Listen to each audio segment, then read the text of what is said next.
जय श्री कृष्णा, राधे राधे। दोस्तों, आज मैं आप सभी को लड्डू गोपाल की एक ऐसी आश्चर्य कर देने वाली बिल्कुल सत्य लीला कथा सुनाऊंगी जिसे सुनकर आप लड्डू गोपाल के प्रेम में रो देंगे। आप सोच भी नहीं सकते कि लड्डू गोपाल के साथ कोई ऐसा भी कर सकता है। कैसे कोई हमारे लड्डू गोपाल को इतना दर्द, इतनी तकलीफ दे सकता है। दोस्तों, आप सोच भी नहीं सकते। तो दोस्तों, चलिए शुरू करते हैं आज की लीला कथा। आज की लीला कथा हमारे साथ शेयर की है लखनऊ में रहने वाली माही जी ने। माही बताती हैं कि जब मैं छोटी थी तब मैं ज़्यादा पूजा पाठ नहीं करती थी। मैं स्कूल जाया करती थी, स्कूल से घर आती थी, लेकिन ऐसा नहीं था कि मैं भगवान को नहीं मानती थी। मैं हमेशा उनके चरण छूकर ही, ठाकुर जी का आशीर्वाद लेकर ही मैं अपने स्कूल जाया करती थी। मेरे मायके में लड्डू गोपाल जी विराजित थे, जिनकी सेवा मेरी मम्मा, मेरे पापा, मेरी दादी सब लोग मिलकर करते थे। लड्डू गोपाल से बहुत ज़्यादा प्रेम करते थे।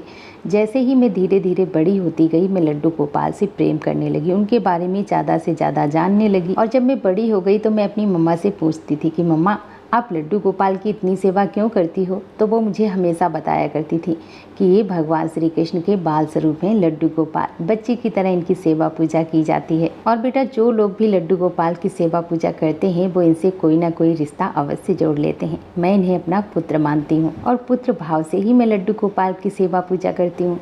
माही बताती हैं कि जब मैं बड़ी हो गई तो मैं भी मम्मा के साथ ठाकुर जी की सेवा पूजा करने लगी। मुझे भी लड्डू गोपाल बहुत अच्छे लगने लगे। और वैसे भी घर में जैसा माहौल होता है, बच्चे वही देखकर अपने माता पिता से ही सीखते हैं। तो माही बताती हैं, मैंने भी अपने मम्मा पापा को हमेशा पूजा पाठ करते हुए देखा था। और धीरे धीरे माही ठाकुर जी की अनन्य भक्त हो गई, ठाकुर जी से बहुत प्रेम करने लगी। माही बताती हैं कि कुछ वर्ष के बाद मम्मी पापा ने अच्छा सा घर और बर देखकर मेरी शादी कर दी। शादी के बाद जब मैं ससुराल गई तो मेरी ससुराल में मेरी जेठानी, मेरे जेठ जी, मेरी जेठानी के 2 बच्चे और मेरे हस्बैंड और मेरे ससुर जी थे।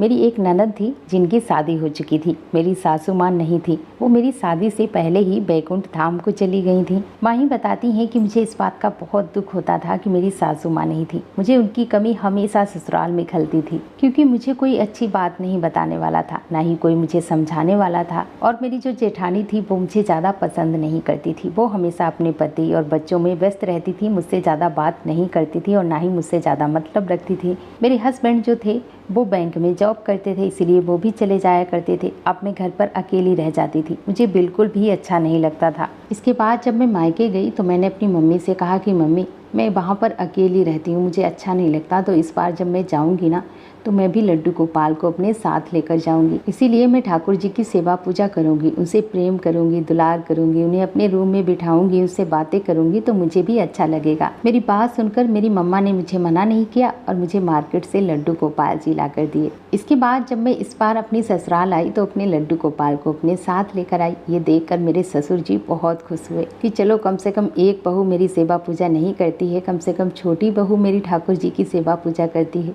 वो ठाकुर जी की अनन्य भक्त है। अगले दिन मैंने बड़े अच्छे से लड्डू गोपाल की प्राण प्रतिष्ठा की और उनकी सेवा पूजा शुरू कर दी। इसके बाद मैं ठाकुर जी की सेवा पूजा करने के लिए सुबह जल्दी उठती थी कि मैं अच्छे से ठाकुर जी की सेवा कर पाऊँ। उसके बाद मैं नाश्ता बनाती, टिफ़िन बनाती, अपनी जेठानी जी के बच्चों के लिए जो है टिफ़िन बनाकर उनका टिफ़िन पैक करती थी। मतलब ऐसा नहीं था कि मैं ठाकुर जी की सेवा ही करती रहती थी, मैं घर के सारे काम करती थी। और अगर मेरी जेठानी का मन होता तो वो मेरे साथ में थोड़ा बहुत काम करवा लेती थी, लेकिन अगर उनका मन नहीं होता था तो वो कोई भी काम नहीं करती थी। लेकिन फिर भी मुझे कोई दिक्कत नहीं थी, मैं अपने लड्डू गोपाल के साथ बहुत खुश थी। मैं घर के काम कर लेती, दोपहर में मैं अपने लड्डू गोपाल को अपने रूम में बिठाती, उनके साथ बातें करती रहती थी।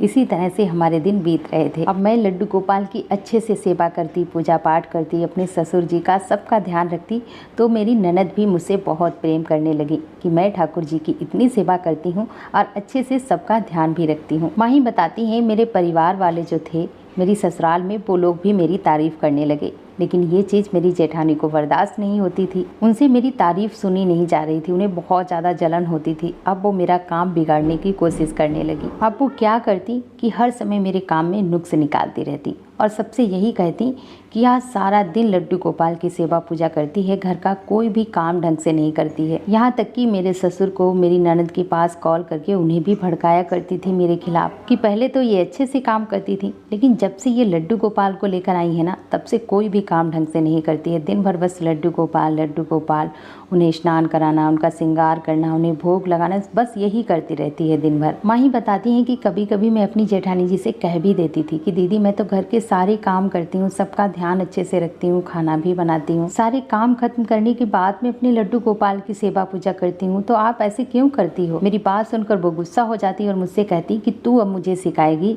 मुझे सब दिखता है कि तू क्या करती है क्या नहीं करती है। इसके बाद मैंने अपने हस्बैंड से भी बात की तो उन्होंने मुझे बोला कि कोई बात नहीं, तुमसे बड़ी हैं, गुस्सा हो जाती हैं, कुछ कह लेती हैं, तो कोई बात नहीं, तुम सुन लिया करो, तुम छोटी हो। मैं अपने हस्बैंड की बात मानकर मैं उन बातों पर ज़्यादा ध्यान नहीं देती थी। मैं अपने लड्डू गोपाल की सेवा करती और घर के काम करती रहती, लेकिन मेरी जेठानी जी मेरे हर काम में नुक्स निकालती रहती। माँ ही बताती हैं कि अभी मेरी शादी को सिर्फ 2 ही वर्ष हुए हैं और इस बार जब 10 मई को अक्षय तृतीया का त्यौहार आया तो मैंने कहा कि मैं भी अपने लड्डू गोपाल की अच्छे से सेवा पूजा करूंगी, उनका चंदन से श्रृंगार करूंगी, अच्छी अच्छी चीजें बनाकर ठाकुर जी को भोग लगाऊंगी। इसीलिए मैं सुबह शुक्रवार के दिन अक्षय तृतीया वाले दिन सुबह जल्दी उठ गई। उसके बाद मैंने अपने लाला को स्नान कराया, पंचामृत से स्नान कराने के बाद उनका चंदन से श्रृंगार किया। इसके बाद मैंने लड्डू गोपाल को जौ के सत्तू का, खरबूजे का, तरबूज का, ठंडी ठंडी चीजों का भोग लगाया। तो मेरी जेठानी मुझसे कहने भी लगी कि ये सब क्या तुम नौटंकी करती रहती हो, ये सब कुछ नहीं होता है, क्या इनको भी गर्मी लगती है जो तुम चंदन से श्रृंगार करती हो, ठंडी ठंडी चीजों का भोग लगाती हो। एक मूर्ति की इतनी पूजा सेवा कौन करता है। तुम्हें पूजा करनी है तो आरती करो, धूप बत्ती दिखाओ और बस अपना काम करो। माँ ही बताती हैं कि लड्डू गोपाल की सेवा करना मेरी जेठानी जी को बिल्कुल भी पसंद नहीं था। इसके बाद माँ ही बताती हैं कि मैंने अपनी जेठानी से कहा दीदी आज मेरी थोड़ी मदद कर दो खाना बनाने में, क्योंकि ठाकुर जी के लिए अच्छी अच्छी चीजें बनाकर उन्हें भोग लगाएंगे। मेरे कहने पर भी मेरी जेठानी जी ने मेरी कोई हेल्प नहीं की। मुझे इस बात का भी बुरा नहीं लगा, मैंने अकेले ही सारा खाना बना लिया। मेरी जेठानी जी ने मुझसे कह दिया कि मेरी तबीयत ठीक नहीं है, मेरे सिर में दर्द हो रहा है, इसीलिए मैं कोई भी मदद नहीं कर सकती। इसके बाद मैंने ठाकुर जी के लिए भोग बनाया, उन्हें भोग लगाया और उसके बाद मैंने दोपहर में उन्हें शयन करा दिया और मैंने कहा ये जो चंदन से मैंने श्रृंगार किया है मैं इसे 3 बजे के करीब इसे उतारूंगी, स्नान कराऊंगी ठाकुर जी को और फिर से उन्हें वस्त्र धारण कराऊंगी। यही सोचकर मैंने मंदिर का दरवाजा बंद कर दिया और मैंने सोचा कि चलो मैं भी थोड़ी देर आराम कर लेती हूँ। मैं भी अपने रूम में आराम करने के लिए चली गई। माँ ही बताती हैं कि इसके बाद जब मैं 3 बजे उठी, इसके बाद जो मैंने देखा उसे देखकर मैं हैरान थी, मेरे रोंगटे खड़े हो गए। जब मैं गई तो मैंने कहा कि लाओ अब मैं मंदिर का दरवाज़ा खोल देती हूँ और लड्डू गोपाल को स्नान करा देती हूँ। जब मैंने मंदिर का दरवाज़ा खोला तो देखा कि लड्डू गोपाल तो वहाँ पर है ही नहीं। ये देखकर मैं एकदम हैरान रह गई कि जब मैंने मंदिर का दरवाज़ा बंद किया था तो लड्डू गोपाल तो यहीं थे और इसके बाद लड्डू गोपाल जी कहाँ चले गए। मैंने जब अपने लड्डू गोपाल को नहीं देखा तो मैं बहुत ज़्यादा घबरा गई। इसके बाद मैं अपनी जेठानी जी के पास गई, मैंने उनसे भी पूछा कि आपने लड्डू गोपाल को देखा है क्या। उन्होंने बहुत गुस्से में मुझसे कहा मुझे क्या पता तेरे लड्डू गोपाल जी, तू ही तो उनकी सेवा पूजा करती है तो तुझे ही पता होंगे कि कहाँ है तेरे लड्डू गोपाल जी। इसके बाद मैं बच्चों से भी पूछती हूँ, अपनी जेठानी जी के बच्चों से पूछती हूँ कि बेटा आपने लड्डू गोपाल को देखा है या आपने लड्डू गोपाल को कहीं उठाकर रख दिया है क्या। तो जेठानी जी के बच्चे भी मना कर देते हैं कि मैंने लड्डू गोपाल को नहीं देखा। अब मैं बहुत परेशान थी, बहुत ज़्यादा घबराई हुई थी। मेरे समझ में ही नहीं आ रहा था कि आखिर इतनी ही देर में लड्डू गोपाल जी कहाँ गए। और मैं सोचने लगी कि जब मैंने मंदिर का दरवाज़ा बंद किया था तो लड्डू गोपाल जी मंदिर में ही थे, इसके बाद आखिर लड्डू गोपाल जी कहाँ चले गए। मेरे कुछ भी समझ में नहीं आ रहा था। मैंने हर जगह देख लिया लेकिन लड्डू गोपाल जी मुझे कहीं नहीं मिल रहे थे। मेरी आंखों से लगातार आंसू बह रहे थे कि आखिर मेरे लाला कहाँ जा सकते हैं। माँ ही बताती हैं कि मुझे यह बात अच्छे से पता थी कि लड्डू गोपाल की सेवा करना मेरी जेठानी जी को बिल्कुल भी पसंद नहीं है और ना ही वह मेरे लड्डू गोपाल जी को पसंद करती हैं, क्योंकि जब से मैंने लड्डू गोपाल की सेवा पूजा करना शुरू किया और मैं घर के भी सारे काम करती थी, अपने ससुर जी का ध्यान रखती थी, सबका अच्छे से ध्यान रखती थी, तो मेरे ससुर जी भी मेरी तारीफ करते थे, परिवार वाले भी मेरी तारीफ करते थे। ये बात मेरी जेठानी को बिल्कुल भी अच्छी नहीं लगती थी। इसके बाद माँ ही बताती हैं कि मैं बहुत रोई, 2 घंटे तक मैं लगातार रोती रही। मुझे कुछ समझ में नहीं आ रहा था कि मेरे लड्डू गोपाल जी कहाँ गए। अब मैं मन ही मन उनसे प्रार्थना कर रही थी कि हे मेरे लड्डू गोपाल जी, आप कहाँ हो, आप मुझे कोई संकेत दो। गर्मी बहुत ज़्यादा थी, गर्मी की वजह से मेरा गला सूखने लगा, तो मैंने कहा कि लाओ फ्रिज से थोड़ा पानी निकाल कर पी लेते हैं। इसके बाद माही बताती हैं कि जैसे ही मैंने फ्रिज खोला और जो मैंने फ्रिज में देखा उसे देखकर मैं हैरान थी, मैं स्तंभ रह गई। मैं देखती हूँ कि फ्रिज में मेरे लड्डू गोपाल जी बैठे हैं।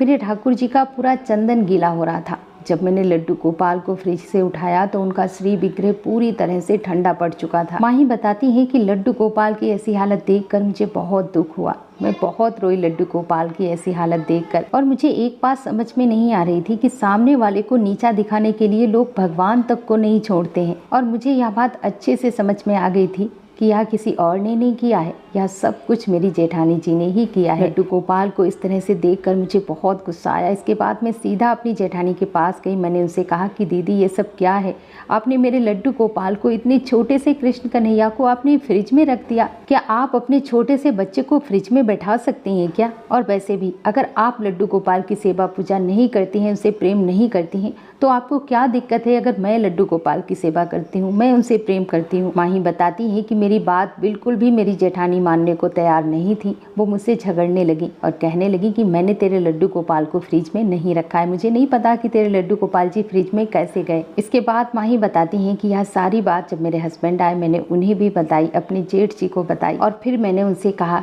कि तुम अपने बेटे के सर पर हाथ रखकर कसम खाओ कि तुमने लड्डू गोपाल जी को फ्रिज में नहीं रखा है। लेकिन उन्होंने अपने बेटे के सर पर हाथ रखे कसम नहीं खाई, लेकिन फिर भी वो मानने को तैयार नहीं थी कि लड्डू गोपाल को फ्रिज में उन्होंने ही रखा है। जब मेरे जेठ जी उन पर गुस्सा करने लगे तब उन्होंने उदास होकर बताया कि उन्होंने ही लड्डू गोपाल को फ्रिज में रखा है। और उन्होंने गुस्से में चिल्लाकर कहा कि मैं थक जाती हूँ तो दिन भर लड्डू गोपाल करती है कि लड्डू गोपाल को गर्मी लग रही होगी, ये लग रहा होगा, तो मैंने सोचा कि तेरे लड्डू गोपाल को बहुत गर्मी लगती है ना, चलो मैं इन्हें फ्रिज में बिठा देती हूँ तो इन्हें गर्मी नहीं लगेगी। यही सोचकर मैंने तेरे लड्डू गोपाल को फ्रिज में बिठा दिया। इसके बाद माही बताती हैं कि मेरे जेठ जी ने भी उनको बहुत समझाया कि ये भगवान है, लड्डू गोपाल जी, उनकी सेवा ऐसे ही की जाती है और अगर तुम उनकी सेवा पूजा नहीं करती हो ना तो तुम उनकी समस्या भी मत बनो। माही अगर लड्डू गोपाल की सेवा पूजा करती है तो तुम्हें क्या दिक्कत है, उसे आराम से ठाकुर जी की सेवा पूजा करने दो। और अगर आज के बाद तुमने कुछ भी ठाकुर जी के साथ उल्टा सीधा किया तो मुझसे बुरा कोई नहीं होगा। माही बताती है कि जेठ जी ने जेठानी जी को बहुत समझाया, उन पर गुस्सा भी किया। इसके बाद माही बताती है कि जेठानी जी को अपने ही किए पर शर्मिंदगी महसूस हो रही थी और फिर मैंने अपने ठाकुर जी से क्षमा मांगी कि मेरी वजह से उन्हें इतना कष्ट सहना पड़ा।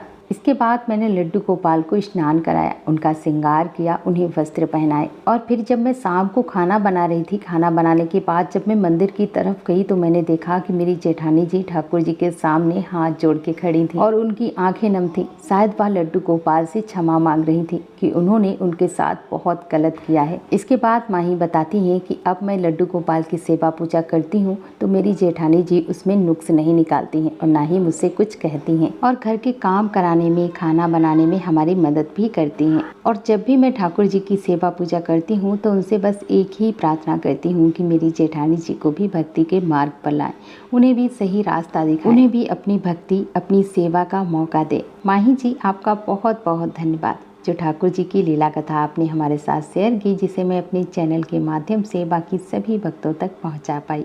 दोस्तों, अपना प्यार और साथ ऐसे ही बनाए रखना। यदि आपके लड्डू गोपाल भी चमत्कार करते हैं, लीलाएं करते हैं तो आप हमारे साथ अवश्य शेयर करें। और दोस्तों, मेरे साथ एक बार प्रेम से बोलो लड्डू गोपाल की जय, कृष्ण कन्हैया की जय, जय जय श्री राधे।